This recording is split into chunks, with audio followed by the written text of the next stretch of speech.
Est-ce qu'en se coupant du monde avec des personnes d'horizons différentes, partagerions-nous nos idées et nos valeurs? Allierons-nous l'ancienne et la nouvelle technologie? Profiterions-nous de l'instant présent et de ce qui nous entoure? Un événement organisé dans le Béarn pouvait peut-être apporter les réponses à ces questions.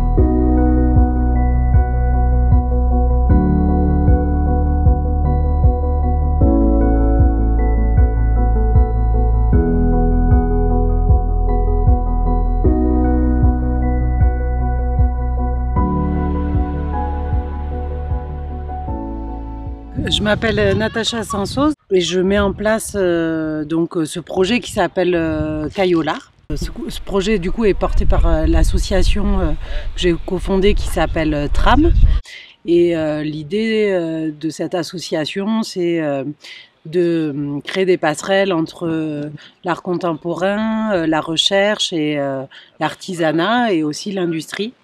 Et donc le projet Cayolar, l'idée c'était d'inviter plusieurs personnes pour simplement échanger sur des questions aussi vastes que notre rapport à l'autre et notre rapport à la nature ou à l'écosystème. Donc notre relation à l'animal, notre relation à l'homme, notre relation au vivant en fait.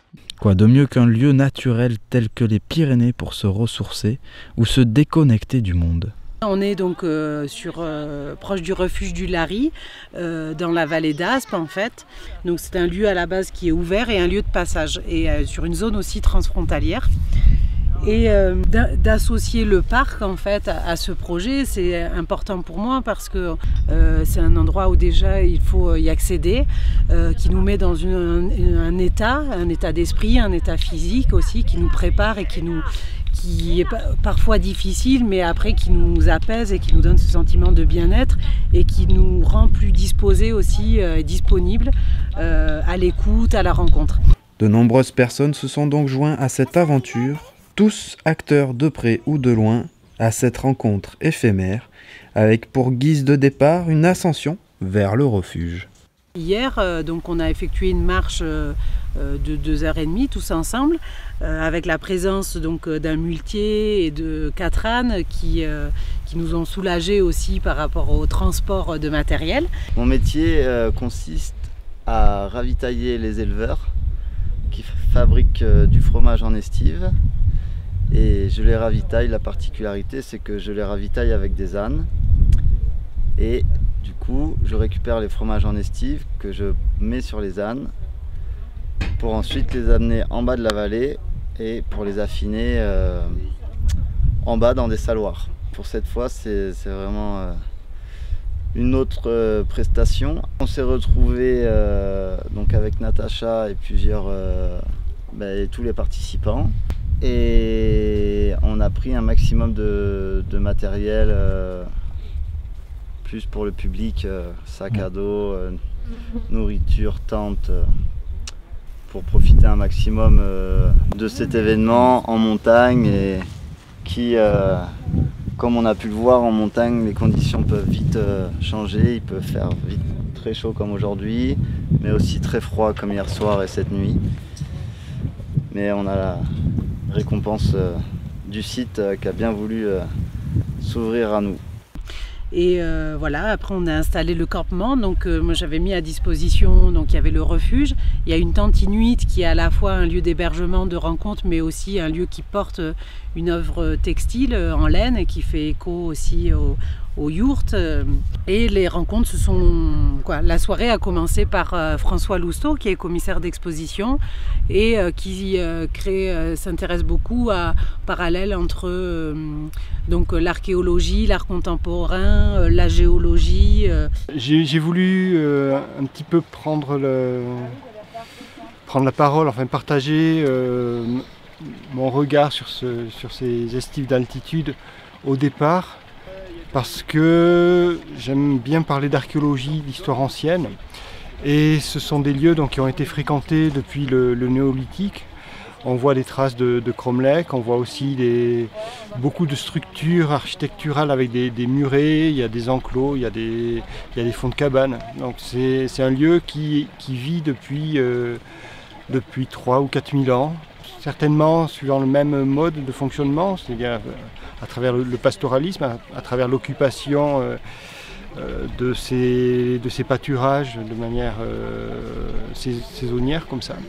Voilà, j'avais cette envie de partager ce regard un petit peu détaillé où on ne le voit pas peut-être de premier abord, mais qui donne en quelque sorte une certaine conscience de la présence de l'homme dans ces paysages et d'une manière même générale, même très très générale, de la présence des êtres humains sur cette géographie, sur la planète, et que l'on retrouve vraiment sur toute la chaîne des Pyrénées. Il y en a énormément au Pays Basque, et il y en a ici dans les vallées d'Aspe, dans les vallées d'Ossau, et qui témoignent en effet de cette occupation très ancienne. Après cette connexion sur l'ancienne civilisation, l'homme s'est instinctivement remis autour du feu, en cercle comme ces étranges cromlechs. Sont venus alors des échanges, des questionnements, mais surtout une écoute attentive sur le parcours de Natacha.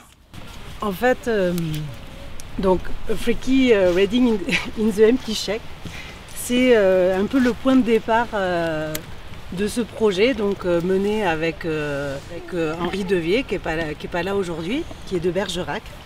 Tous les deux, en fait, on a eu des chemins un peu parallèles et similaires, notamment par rapport à la question du lieu de création, du lieu de fabrique. Mais au final, ce projet de lieu, c'était pour moi une question comme un projet artistique sur comment on crée des communs, sur des questions économiques, de gouvernance, de lieux dans un territoire, de relations avec les habitants, avec les communautés. Et j'ai eu l'occasion donc de rencontrer Henri à travers un projet, à travers un programme de formation sur les innovations sociales et culturelles européennes. Et ce que nous proposait ce programme de formation, c'est de se déplacer physiquement aussi, déplacer notre regard, mais aussi aller à la rencontre d'autres personnes et de découvrir d'autres lieux. On a dit on veut tenter une expérience d'une sorte de résidence itinérante et qui croise un programme de formation. Donc c'était expérimental un peu pour tout le monde. Donc l'idée c'était on va construire cette cabane avec les ressources des gens en s'installant dans ces pays. Et cette cabane, voilà, elle a des proportions, elle a des dimensions, elle a un plan, mais elle a aussi des fonctions et des usages et on va essayer de les adapter, de les recréer, etc. Donc on a commencé à nommer des espaces. Et on a construit cette cabane, on a installé cette cabane, donc au quartier de Kreuzberg à Berlin, dans un quartier turc. On a essayé de la matérialiser au tout début à Mostar, donc en Bosnie-Herzégovine, sous le pont de Mostar. On est allé en Tunisie, à Redeyef et à Mamet. On s'installe quelque part et on construit le minimum pour vivre, de manière très éphémère, hein, mais manger, dormir, voilà les choses simples de la vie. Ce qui m'intéresse, moi, c'est comment créer de la relation et des espaces de convivialité, d'hospitalité, et questionner cette notion d'hospitalité.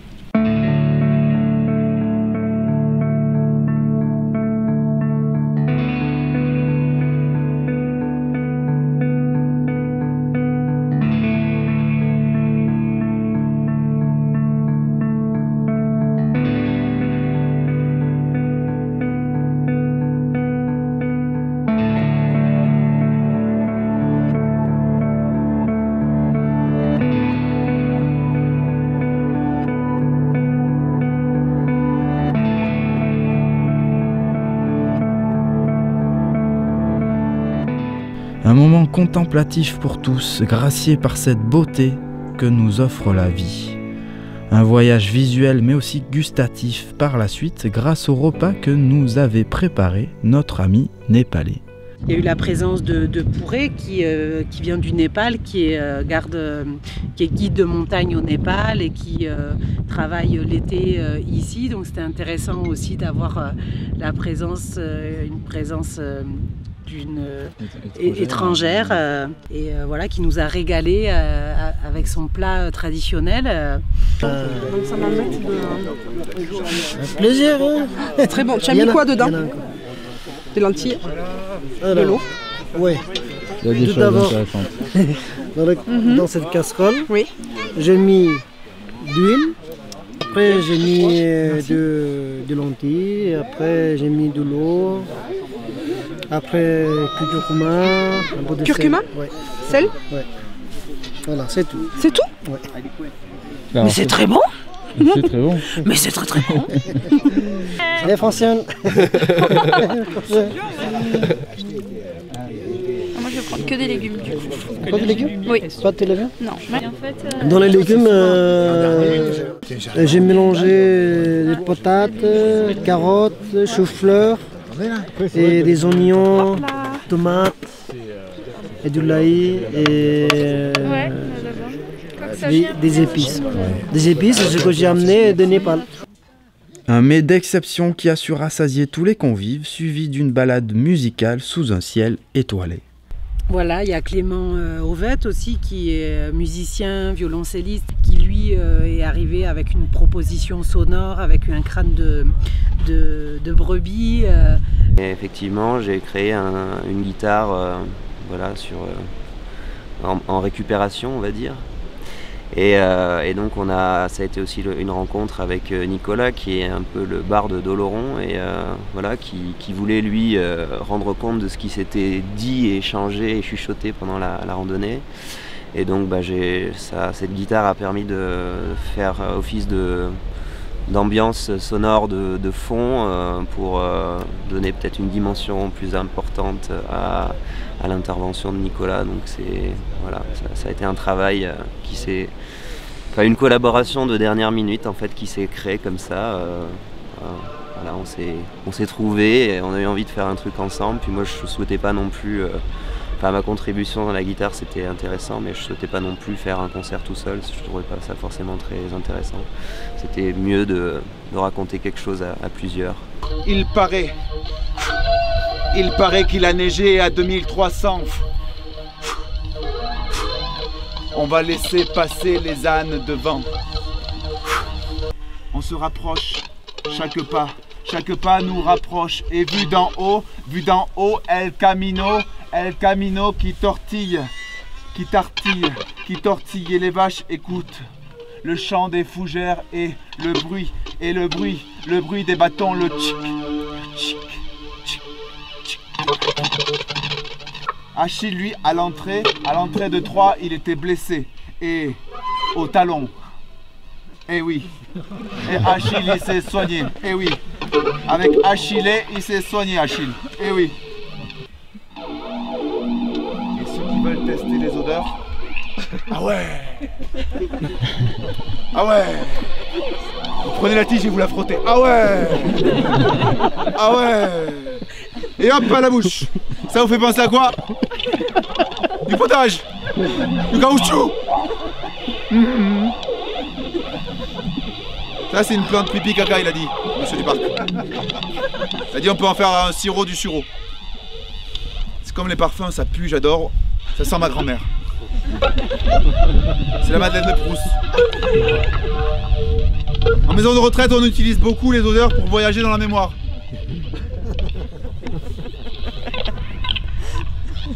J'aimerais bien qu'on regarde les tics ce soir. Elle a dit j'aimerais bien qu'on regarde les tics ce soir. Elle a dit pour voyager dans la mémoire. Monsieur Duparc il a dit regardez-vous sous la douche. Elle a dit sous la douche on se touche partout. Faut le repérer les bouches. C'est louche le tic. C'est un parasite qui attend son hôte. Bon et Natacha? Elle est où Natacha? Qui attend son hôte.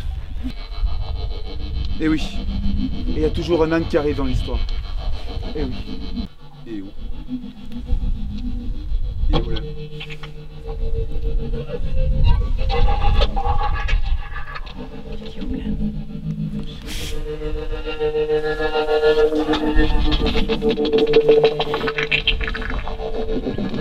Surtout n'hésitez pas à boire.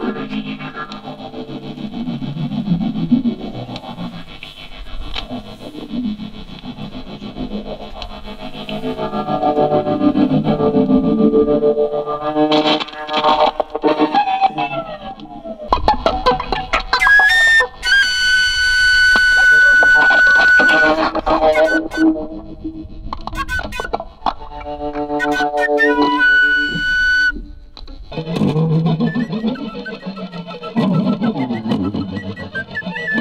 son intergalactique accompagnant alors des paroles au reflet de nos êtres. Que de douces notes qui viennent clôturer cette journée, les pieds bien ancrés sur terre et la tête dans les étoiles.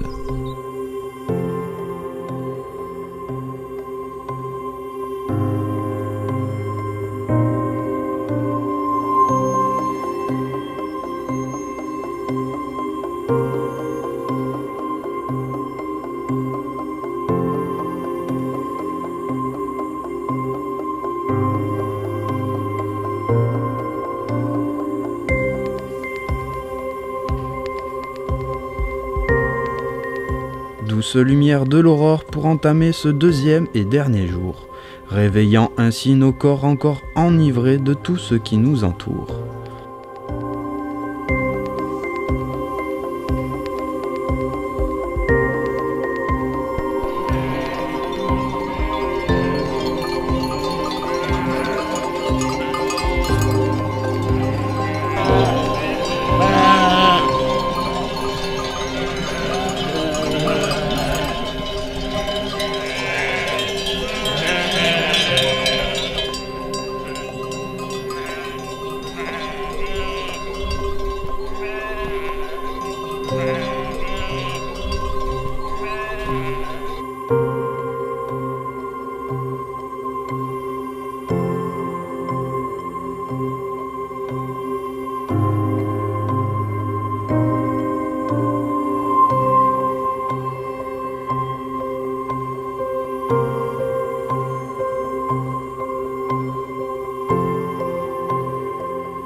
Une matinée où l'on a profité pour écouter également quelques récits, contes et autres œuvres littéraires.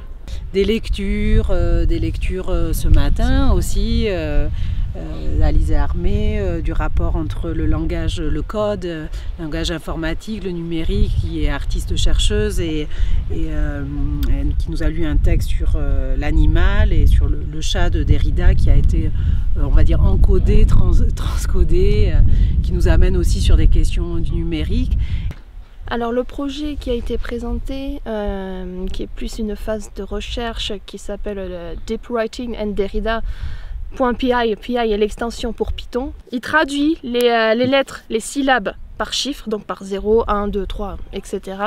Et ensuite, il va faire une espèce de marmite, mais qui est assez quand même contrôlée. Et ensuite, à travers ça, il va faire différentes propositions de réécriture à partir d'un guide. Et il y a un extrait qui m'a beaucoup plus intéressé, qui est un extrait sur le chat. Donc, comment voit le chat un humain, et plus particulièrement quand il est nu. Donc pour nous, il y a plein d'aspects, plein de choses qui nous interpellent. Et donc c'est une espèce de collaboration entre le non-physique et le physique. Et c'est un peu une illustration, un reflet de comment le monde, l'écosystème fonctionne, entre collaboration entre les animaux, l'humain et les choses non physiques. Le vice qui se passe, il faut que ce soit la lettre de la volonté, la littéralité que le chat nous dit. À son animal visionnaire, vous vous dites qu'il est impliqué, comme une intelligence nue, très technique, ou une présence humaine. Regardez, être sa scène, quoique je suis encore, regardez ce miroir de croyance à ceux-là qu'il a refoulé l'homme. Et Vincent qui s'intéresse aussi sur les questions de rapport au sauvage, sur la mythologie, qui nous a lu un texte qu'il a écrit suite à plusieurs recherches et lectures sur la question sur le Minotaure et les chimères. C'était un moment informel. Donc c'était une envie tout d'abord de partager quelque chose.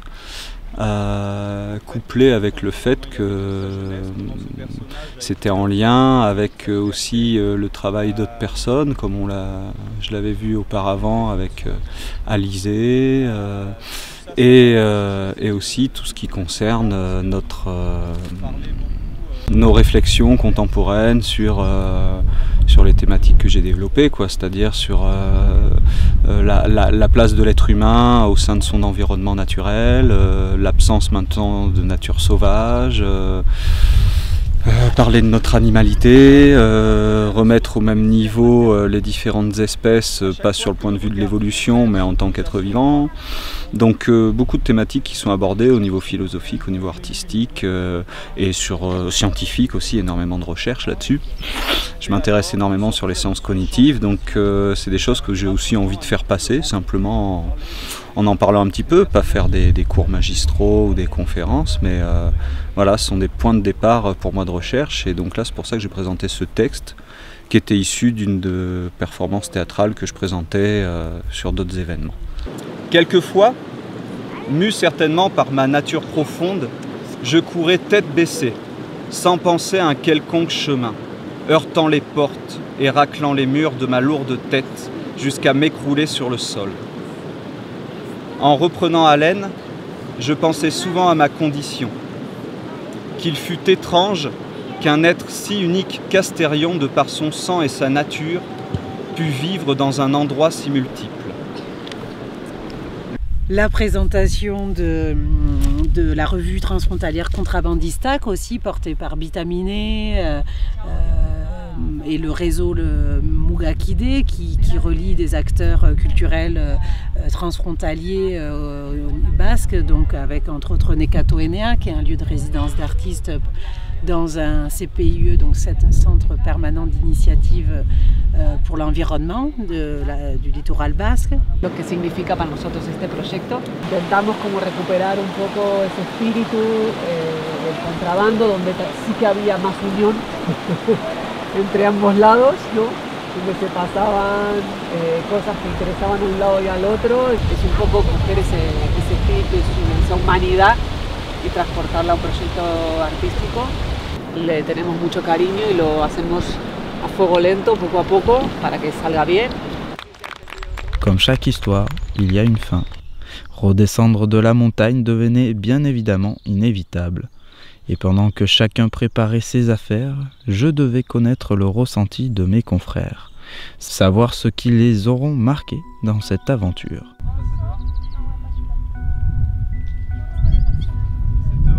Je ne sais pas s'il y a de mots qui correspondent à un état de bien-être. Je voulais juste venir dans la montagne avec des personnes, il se trouve que c'était le cas. Et après, ouais, des belles surprises. Je savais qu'il allait y avoir des propositions de plusieurs personnes et assez surprise par tout ce qui a été proposé. Et il y a eu un côté magique aussi lors de l'interprétation de chacun, que chacun a eu dans ce lieu. C'est de s'approprier le lieu sous une manière artistique, c'est assez intéressant. Renouer en fait avec des actes comme ça, un peu de survie, il faut faire du feu, il faut se nourrir, de comment on fait avec ce qu'on a autour, avec la source qui coule, avec les conifères qui sont à côté, voilà, comment on arrive à vivre là et à partager la culture ensemble. Et finalement voilà, la rencontre dans un lieu comme ça un peu isolé, avec des ressources peut-être limitées, font que y a un échange dynamique qui s'est créé entre toutes les personnes qui étaient là.